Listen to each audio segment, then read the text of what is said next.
Got home and I was like, who's next? I want Fundora next. There's no relief.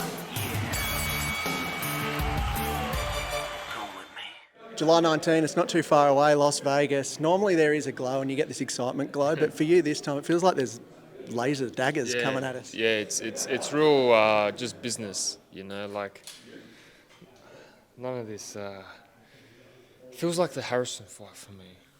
That's what I get the feeling, you know, the same types of feeling. Well, good news for you, that was my favourite night I've ever been to, so I hope let's replicate that. Yeah, let's do that it. worked out pretty well.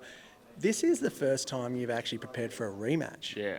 How's, like, I don't really like the how's camp question, it's pretty sucky, but this one's important, I guess. How is camp when you're preparing for round 13? Yeah, the fact that I actually get to prep for this time, you know. Last time I didn't, but this time I get to prep and it's been fun. In prep, did you watch the fight back? Yeah. And what did you see in there? Obviously, the first 2 rounds were successful. Did you get more out of the first 2 or the later 10? The later. Yeah. It's but at the same time, the first 2, I understood what works. Sometimes, but he's going to be expecting it, you know, and he's going to implement a different game plan. So it's a whole different fight to watch.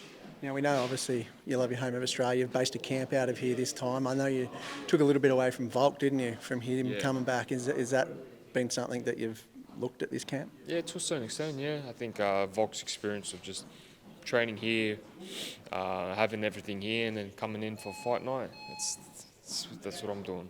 You've also got all your memories on the walls. Like, when you're in there skipping or warming up, do you look around and go, that was... This is my home. Yeah. This is my home, and everything's been achieved from this place. So that's why I like to be here.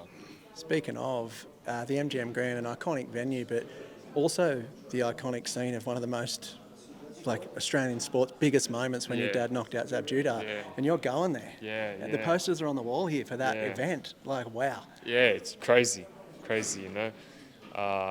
Imagine we replicate it. We will replicate it. Round 2? We will, hopefully. You don't get paid overtime in this sport, right? We love it. And how is it just going into this? You went over there a couple of months ago just for the press conference. You said you bumped into a bunch of people. I'm not sure what crazy person sat you 4 seats down from Charlo. Yeah, we did. And did you speak to him? Well, he walked past me. And at first he recognised my manager, and then I was like, in my head I saw him, I'm like, all right, what do I do? You know, in my head I was like, all right, I'm ready to punch on if he wants to punch on. You know, he's got his boys, I'll just be by myself, you know, but whatever. And he just said he was a nice bloke. And said, congrats on your wedding. And I was like, oh, thanks, bro. I didn't really expect that from you. I had my fists clenched up, getting ready to go. And then he's like, oh, congrats. I was like, oh, thanks, brother. Fair enough, you know, that's the sport of boxing. Yeah, this time you go over and you'll be the biggest jerk in the room. No, I'm not like that. Yeah, not you, him. Yeah. Screw you, Tim who? It depends. It really depends on his moods, you know. He's sometimes on and sometimes off, you know. And that time he was off. I think I got him at the right time. Well, your opponent's pretty much flatlining no matter what with Sebastian Fundora. Lovely guy, killer in the ring, and very interesting style. Not only is he 8'10", he's also a southpaw and something that you have to put that puzzle together.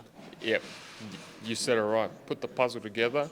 I've been working on actual puzzles at home. A little Fundora puzzle. I've got a little puzzle, not Fundora. I don't want to be looking at that guy, but it's a work in progress. Did you get a big sigh of relief after Joey Spencer and saying, like, you're just mentally going back like that? Nah. I was got home and I was like, who's next? I want Fundora next. There was no relief. It was just let's get the train rolling. That was actually after you went to KFC. Yeah, now this time, I'm going to be there as well. And you're in Vegas. You win the WBC World Title. Surely it's not KFC in the hotel. Where are we going? Where we going? There's heaps of beach parties. Let's go to some beach parties. Saturday night. Who cares? Open up the vodkas, man. The Russians at it. Of course. We look forward to it. Vegas, Tszyu. Get the main event in KO. You'll see that as well. Fundora Tszyu too. Can't be more excited to see you lit up in Vegas. No, that's it. This is it. Hopefully they put your face on the side of the MGM. They better do How good would that be? Yeah. I'm checking that straight off the plane. Tszyu, Thanks, man.